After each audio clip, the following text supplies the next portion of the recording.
When a serious injury does end an Army career, soldiers sometimes have to find a new passion to pursue. One disabled veteran found a career he loved with the help of a special Veterans Affairs program. Raymond Flores has his story. I can't believe they pay me to do this job. This is Gardiner, a video journalist who works at VA headquarters in Washington, D.C. But he's also on the road quite a bit, documenting the impact VA has on the lives of veterans and their families.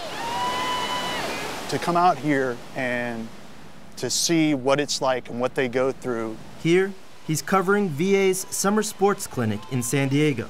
Some of the veterans he's shooting never imagined they'd ever walk again, let alone ride a wave. From the time they get here, they're all nervous. To the time they leave, where they've got that camaraderie going, dude, there's no better feeling in the world. Art understands those type of feelings more than most.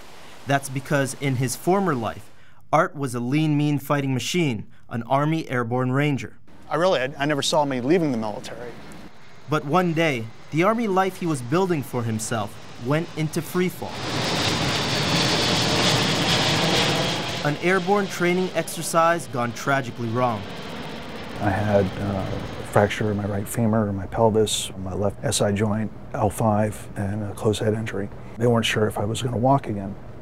The need to learn a new trade brought Art to the Department of Veterans Affairs, more specifically Bob Bondi's office. Hey, Mr. Bondi. Art, how are you? Good to see you again. Have a seat. Let me get your file. Bob's part of the Veterans Affairs Vocational Rehabilitation and Employment Program. Its mission is to help veterans with service-connected disabilities prepare for, find, and keep jobs that suit them. I would say 80% of the people who come in the door are looking for education to move into some type of job that they can do because they can no longer do the type of work they did in the military. I chose photojournalism, and the recognized route to get a job in photojournalism was a 4-year degree in photojournalism. Benefiting from VA's Vocational Rehabilitation Program, he studied at the Corcoran College of Art and Design, ultimately receiving a degree in photojournalism. Our goal is to get a veteran into the best possible school, best possible program they want to be in. Going from stills to video. Having had his legs broken, vertebrae fractured, and his head injured during his time in the Army, Art had to prove he could handle the rigors of his chosen profession. He did that by taking what's called an initial functional capacities evaluation. And he did show the physical therapist who did this that he could perform work as a photographer. While pursuing his undergraduate degree, VA provided Art with his tuition money, along with a housing stipend.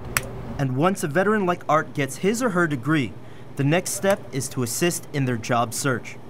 In Art's case, he landed an internship with VA's Office of Public and Intergovernmental Affairs, which turned into a full-time position. Initially, he worked as a photojournalist, then later as a videographer and editor for a weekly TV program, VA News.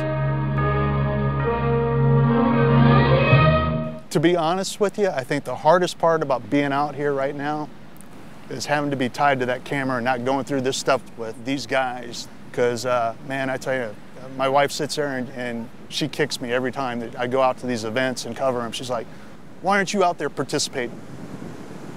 For Bob and others at VA in the business of helping disabled veterans achieve their dreams, seeing veterans build new lives for themselves is rewarding. The nice part for me is to be able to show them that there are other things out there that they can do that they're going to enjoy. To learn more about assistance like this for eligible veterans, visit vetsuccess.gov.